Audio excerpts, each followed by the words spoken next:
I've been wanting somebody to make a kind of British version of this Japanese classic Ikiru, which I had loved for most of my life. I think I first saw it when I was a boy, on British TV, and it had a huge impact on me, partly because of my Japanese background, but I think quite regardless of that.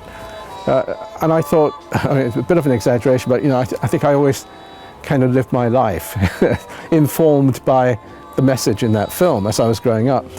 And for some years, I thought somebody should do a British version of this. It would work really well in the post-war setting, immediate post-war Britain, as it's recovering from the Second World War. The Japanese movie is in the equivalent period in Tokyo, as Japan is rebuilding after the Second World War. And I thought this would be a fantastic story retold in a British period setting. We were just having dinner, a quiet dinner with Stephen Woolley and Elizabeth Carlson. And Bill Nighy popped in quite late in the evening. I remember Stephen phoned Bill and said, "Why don't you come round?" And he'd already had dinner, but he came round and we had a chat. But we said nothing about this project at that point. But we were sharing a cab with Bill, leaving Stephen and Elizabeth House. And I just happened to say to Bill, I've got this great idea for a film, great part, absolutely perfect part for you. And Lorna said, "Oh, don't bother him with stuff like that. He's got plenty of things to do," and that's all we said about it.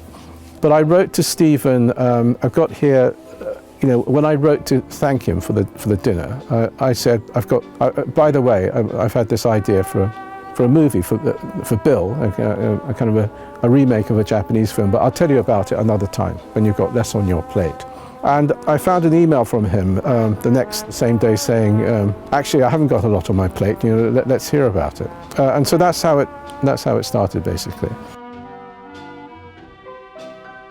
I mean, Akira Kurosawa, legendary Japanese filmmaker of his generation, really famous for his action films, Seven Samurai and so on. I mean, a lot of his samurai movies were remade and remade with Western settings, like The Magnificent Seven, and actually, Star Wars was kind of based on one of his movies, Hidden Fortress, and so on. Ikiru is an untypical film of his in many ways. It's a quiet, personal film set in what was then the present day. No gangsters or anything like this. It's the story about this aging civil servant whose life has been kind of semi-lived, if at all. But when he learns that he's terminally ill, he suddenly becomes very urgent for him, this question: how do I make my life worthwhile?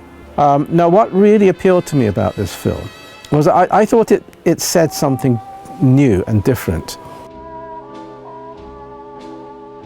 You can make your life meaningful and triumphant without having to do anything that's going to earn you headlines in a newspaper or earn you great applause. You have to locate that you have to find a very lonely sense of success and failure. And you have to locate that sense of success. You have to be strong enough to locate that sense of success somewhere very private and secret within yourself. But nevertheless, it can be absolutely redeeming and fulfilling if you can find it. I think it's a very important message, particularly in today's world where many people have, it's quite difficult to actually connect up the job they do with some larger goal.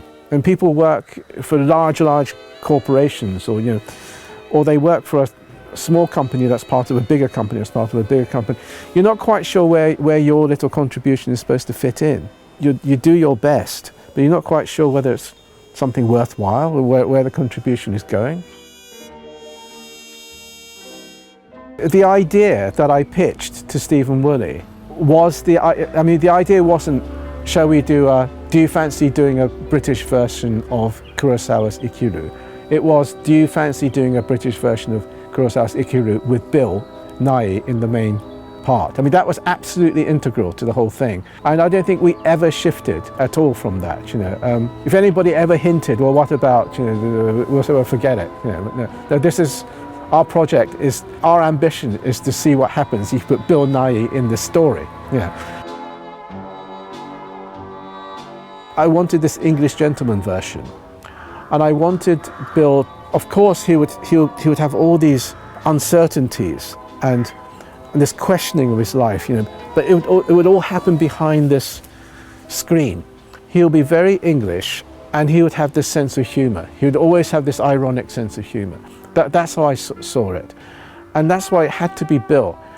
And there were many, many other great English actors who could have fitted into that role, but I just didn't think they had this unique blend of this kind of ironic humour and a kind of a melancholy behind the surface that I think Bill Nighy can capture. Although this is a story about bureaucrats being overwhelmed in their offices and not being able to cope, underlying it, I wanted some sense of a society that has reason to be optimistic. I mean, this is a time when they've come through a terrible time and they're rebuilding. You get the same sense in the Kurosawa film as well. For all the kind of basically, bureaucracy, local authority bureaucracy is constipated and overwhelmed. And it's producing these office workers who just want to pass the buck to somebody else. They've got piles and piles of stuff to do. They can't possibly do it. Underlying that, there is, we know that that's Japan about to enter the economic miracle years. But not just economically, it's Japan coming out of an era of fascism, embracing democracy and a kind of fairer and more open society. And so you have this in common in both cases. And so I wanted very much this sense that, the main character, Williams, he's not a cog in an evil system or a bad system. There's always the chance to make his life, he has quite a good chance of making his life something meaningful and good. Because the essential structure that he's part of is something that you can invest hope and idealism in.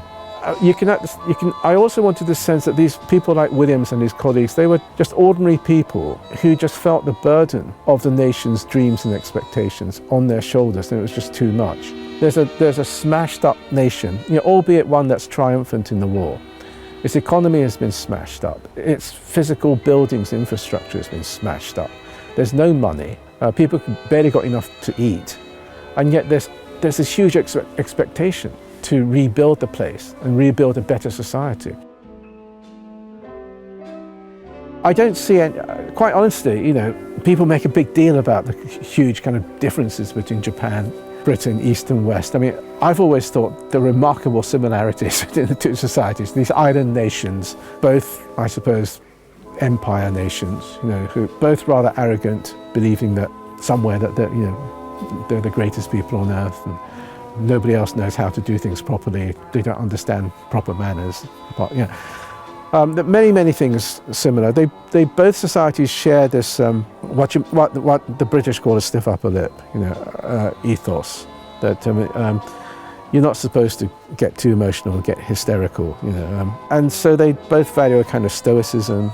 I don't see, if you like, taking the story from a Japanese setting, post-war Japanese setting, putting it into a post-war British setting. You don't have to do a lot of translating in terms of the way the characters behave or the way the relationships work in the hierarchy of the office.